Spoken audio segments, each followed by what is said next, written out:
नमस्ते, मैं दीपिका कुजूर, मैं सुंदरगढ़ पारिस की एक यूथ हूँ और आज हमारे साथ एक महान व्यक्ति उपस्थित हैं, डॉक्टर इग्नेशियस सोरेंग, जो कि संस्कृति केंद्र के डायरेक्टर हैं और डॉक्टरेट हैं और राइटर हैं, सिंगर हैं, कंपोज़र हैं और जो बहुत सारे किताब भी लिख चुके हैं और उनमें से एक दिस वे है जो कि पूरे दुनिया में प्रकाशित है। और पिछले दिनों में सर एक प्रोफेसर और प्रिंसिपल के तौर में रह चुके हैं और बहुत सारे दायित्व के काम सर कर चुके हैं। मैं बहुत दिन से सुनते आ रही थी कि सुंदरगढ़ संकरा में एक संस्कृति केंद्र आरंभ हुआ है। तो सर, हम यूथ और आदिवासी समाज के तरफ से आपसे ये जानना चाहते हैं कि वास्तव में संस्कृति केंद्र क्या है और इसका लक्ष्य क्या है। आप लोगों ने गेट में देखा होगा, वहाँ एक नोटिस है, साइन बोर्ड दिया गया है, उसका नाम दिया गया है संस्कृति केंद्र tribal cultural and research centre. इसी से आपको पता चल जाएगा कि ट्राइबल कल्चरल सेंटर या संस्कृति केंद्र क्या है। संस्कृति केंद्र नाम है, लेकिन यहाँ के एक्टिविटीज़ ट्राइबल कल्चरल एक्टिविटीज़ यहाँ होंगे, कंपटीशन होंगे और ट्राइबल कल्चर के ऊपर, ट्राइब्स के ऊपर, ट्राइबल म्यूज़िक, डांस वगैरह वगैरह जो भी ट्राइबल है, आदिवासी के रिलेटेड, उसके ऊपर रिसर्च भी होगा, शोध होगा। तो ऐसा, तो जैसे आपने पूछा मुझे कि इसका लक्ष्य या अनुष्ठान का लक्ष्य क्या है। लक्ष्य है protection, promotion and preservation of tribal culture. Protection मतलब जो लुप्त हो जा रहे हैं उसको हम प्रोटेक्ट करेंगे, लुप्त होने से बचाएंगे ट्राइबल कल्चर को। और प्रमोशन, जो जिसको बढ़ावा देना चाहिए उसको हम बढ़ावा देंगे। प्रिजर्व करना चाहिए, जो कुछ भी अभी है थोड़ा बहुत इधर उधर, उसको बचा के रखेंगे और इसका विकास करेंगे। यही है हमारा संस्कृति केंद्र का, इसके बारे में कुछ और उसके लक्ष्य के बारे में कुछ। सर, तो ये संस्कृति केंद्र कब और किसके द्वारा आरंभ हुआ? 2006 में ज़मीन खरीदी गई, लेकिन यहाँ कोई रहना शुरू किया 2011 में। फादर लॉरेंस लकड़ा एक वकील भी हैं, यहीं रह करके आदिवासियों को मदद करने के लिए वो अभी यहाँ वकीलाती किया कर रहे थे और वो यहाँ रह रहे थे और अपना काम कर रहे थे। ये केंद्र society of the divine word या तो एसवीडी समाज के द्वारा किया गया है, ताकि इसके माध्यम से आदिवासियों के लिए कुछ किया जाएगा। और एसवीडी आप लोग जानते हैं कि आदिवासियों की उन्नति के लिए अदम कोशिश करती ही रहती है, इसलिए इस अनुष्ठान के माध्यम में कुछ विशेष मदद आदिवासी समाज को देंगे, इस मतलब से इसको किया गया है। तो फिलहाल अभी ये आदिवासी संस्कृति केंद्र में क्या क्या सुविधाएं हैं?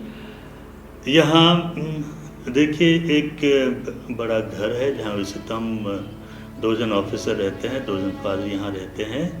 यहाँ एक हॉल है, मल्टीपर्पज़ हॉल, जहाँ की हम लोग क्लास कर सकते हैं, डिस्कशन कर सकते हैं, कॉन्फ्रेंस कर सकते हैं। एक गेस्ट रूम है, वीआईपी गेस्ट रूम हो या तो बाहर से कोई आए, हमारे यूथ लोग आ सकते हैं या कोई भी आ सकते हैं, कुछ कल्चरल के बारे, आदिवासी के बारे में कुछ काम करने, रिसर्च करने या तो एक्टिविटीज़ के लिए, तो यहाँ रह सकते हैं गेस्ट रूम में।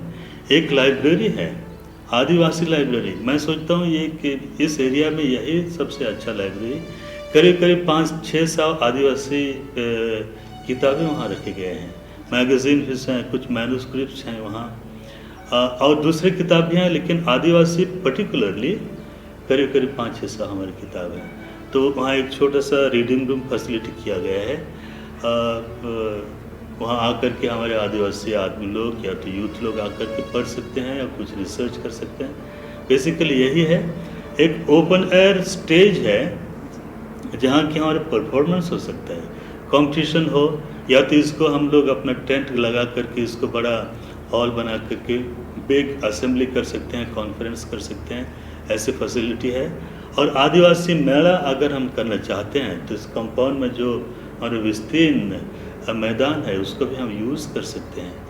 और एक छोटा सा गार्डन है, बोटानिकल गार्डन, जहाँ की आदिवासी लोग जो पेड़ सबको ज़्यादा पसंद करते हैं, जो दवा भी हैं, वो सबको वहाँ लगाया गया है। सब कुछ तो नहीं है लेकिन कुछ तो है, बहुत कुछ मेडिसिनल प्लांट्स भी यहाँ हैं, ऐसा कुछ है।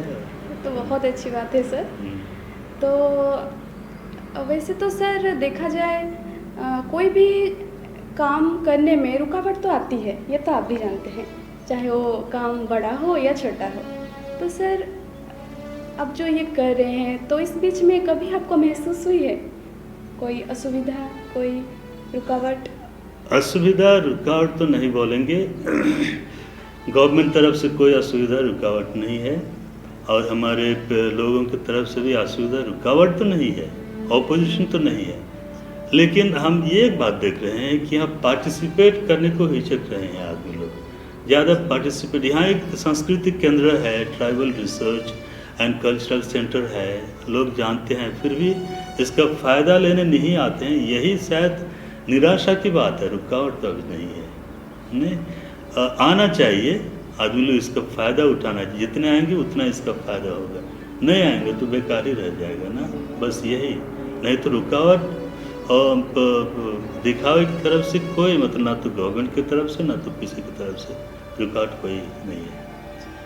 तो सर आपको क्या लगता है कि ये सब के दौरान हमारे आदिवासी संस्कृति की उन्नति होगी? हाँ, और इसी मकसद से तो इस अनुष्ठान को हमने किया। हम लोग सोचते हैं कि इसके जरिए ज़रूर कुछ होगा। अभी आदिवासी के बारे कुछ ऑर्गेनाइज एक्टिविटीज़ कहाँ हो रहे हैं। हाँ, अभी तो सरकार बहुत पैसा खर्च करके इधर उधर कुछ कर रहे हैं, लेकिन जिसको बोलते हैं सस्टेनेबल, एक मतलब शुरू से लेकर के पूरा उसको विकसित करने तक, इस तरीके से मतलब एक क्रम के अनुसार सिलसिलेवार तौर से ऐसा देखने को नहीं मिलता है। तो हम इस अनुष्ठान के ज़रिए ऐसे ही करना कुछ चाहते हैं, नंबर 1। नंबर 2, ट्राइबल रिसर्च कम से कम इस एरिया में तो अभी तक नहीं हुआ है। उड़ीसा में भी अभी देखेंगे कि इतने बड़े उड़ीसा में हमारे 62 टाइप्स ऑफ ट्राइब्स हैं, लेकिन ट्राइबल रिसर्च वेरी पुअर, बहुत कमज़ोर है। तो इस अनुष्ठान के माध्यम से हम ट्राइबल रिसर्च को भी बढ़ावा दे सकते हैं। और जो कुछ डूब रहे हैं, जैसे फॉर एग्जांपल कुछ नाच लुप्त हो जा रहे हैं, कुछ गीत, कुछ संस्कृति लुप्त हो जा रहे हैं, उनको इनके थ्रू से हम प्रोटेक्ट करेंगे, इसको बढ़ावा देंगे, हमको प्रिजर्व करेंगे, ज़रूर ट्राइबल की, आदिवासियों की कुछ तो उन्नति होगी। यही कामना हम कर रहे हैं, ऐसी आशा से हम काम कर रहे हैं। बहुत अच्छा सर। तो युवाओं ये सब से क्या सीख सकते हैं? देखिए, युवा अभी के सिचुएशन में हर प्रकार से प्रलोभित होकर के इधर उधर भटक रहे हैं।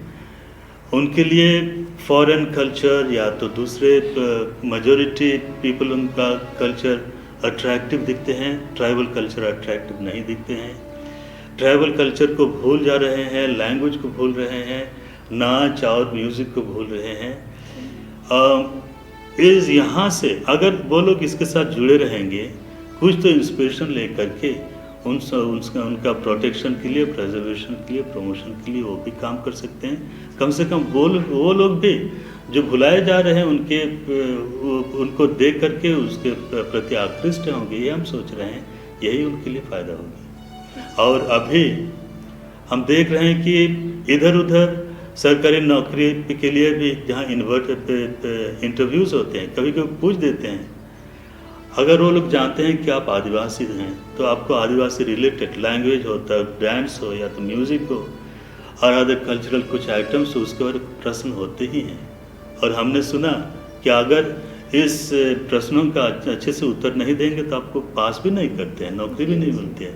मतलब युवाओं के लिए इस अनुष्ठान के जरिए से बहुत कुछ लाभ मिलेगा। तो ये युवा यहाँ पे किस तरह से योगदान कर सकते हैं? हम लोग जो एक्टिविटीज़ करते हैं यहाँ वहाँ पार्टिसिपेट करते। और हाँ, चलिए मैं बता देता हूँ आपको कि हम लोग क्या क्या एक्टिविटीज़ करते हैं। हमारे ट्राइबल कल्चरल एक्टिविटीज़ में हम लोग बेसिकली अभी 3 ट्राइबल हमारे वीर पुरुषों के जन्म तिथि मनाते हैं। बिरसा मुंडा के, तेलंगा खेड़िया के और बुद्धू भगत के। अभी तक इनको पालन कर रहे हैं, अभी तक, और दूसरों को अभी तक नहीं किए हैं, करेंगे। यहाँ पार्टिसिपेट करना, जानना। और दूसरी बात, हम लोग यहाँ कंपटीशन करते हैं, cultural dance, cultural music competition हम करते हैं। यहाँ कल्चरल फेस्टिवल करते हैं।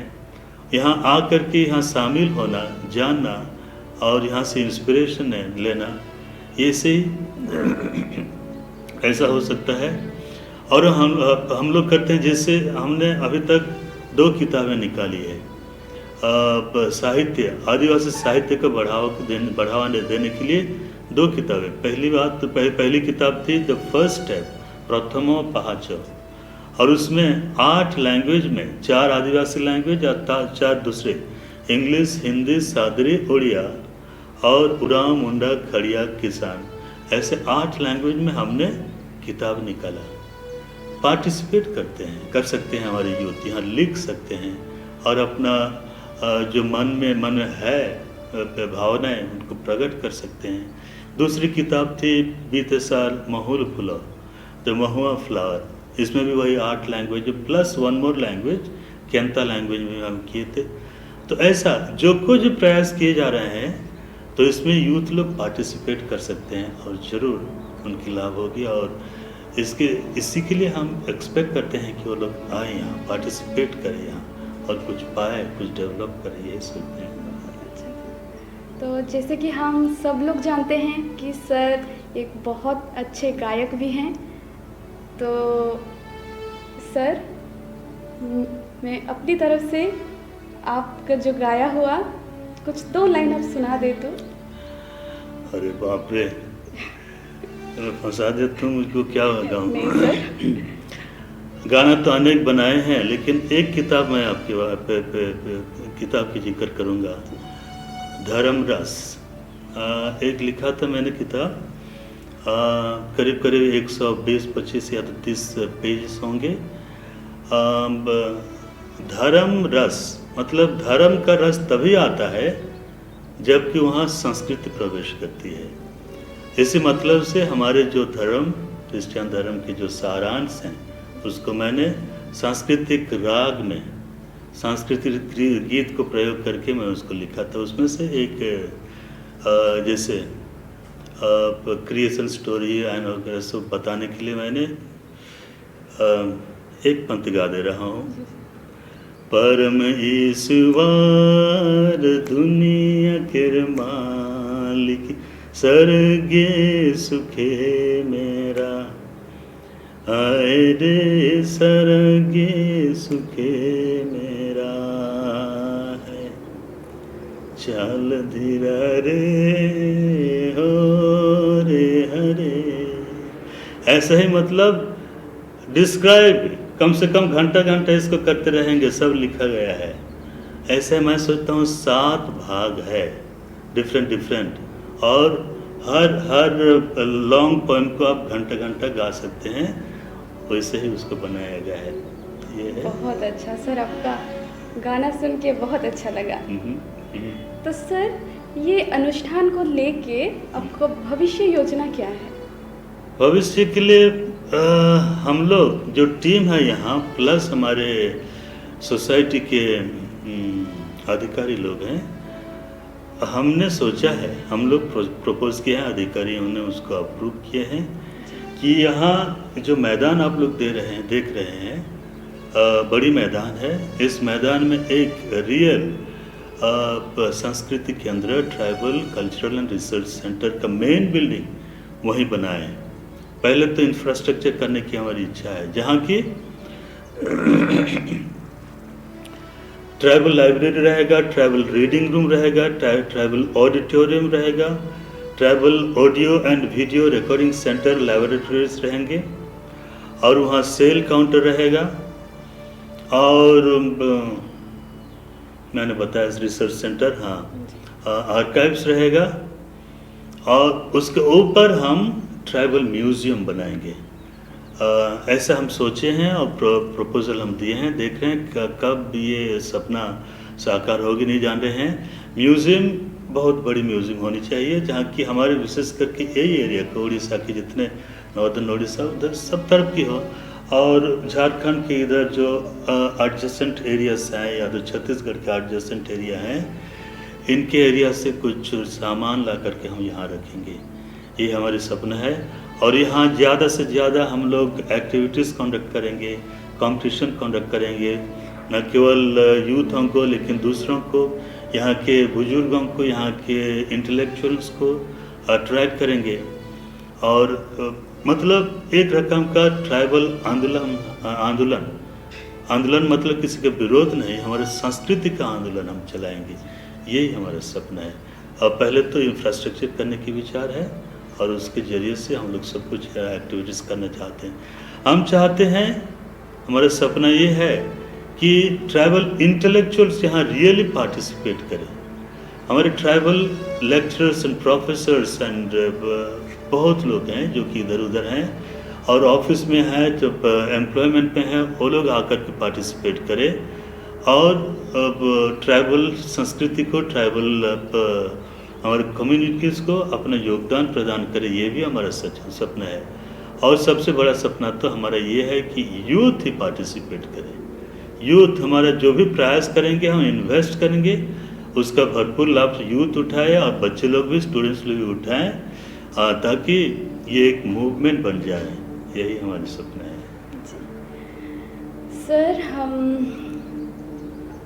कामना करते हैं, दुआ करते हैं कि ये अनुष्ठान को लेके जो आपका सोचे हैं वो पूरा हो सर, और यही भेंट वार्ता में आप आए, हमारे रिक्वेस्ट को सुने, उसके लिए आपको बहुत बहुत धन्यवाद सर। तो आज की इस भेंट वार्ता में मुझे जो जानकारी मिली, तो मैं कहना चाहूँगी, सबसे पहले तो हम एक आदिवासी हैं, उसके नाते हमें गर्व करना चाहिए, क्योंकि हमें घर और अपने समाज में क्या हमें इस बारे में जानकारी मिल सकती है? नहीं। तो मैं यही कहना चाहूँगी कि जो हमारे समाज के बारे में हम जो आदिवासी हैं, हमें गर्व करना चाहिए, और जो संस्कृति है और उसके बारे में जो शिक्षा आपको सिर्फ एक ही केंद्र में मिल सकती है, वो है संस्कृति केंद्र। तो मैं यही आप लोगों से दुआ करती हूँ कि आप लोग यहाँ आएँ और यहाँ जो भी किताब हैं पढ़ें, और यहाँ सर हैं जो हमें बताने के लिए, हमें आगे बढ़ने के लिए दिन रात कार्य करते हैं। हमारा जो संस्कृति है उसे बचा के रखें और आगे बढ़ाएं। नमस्कार।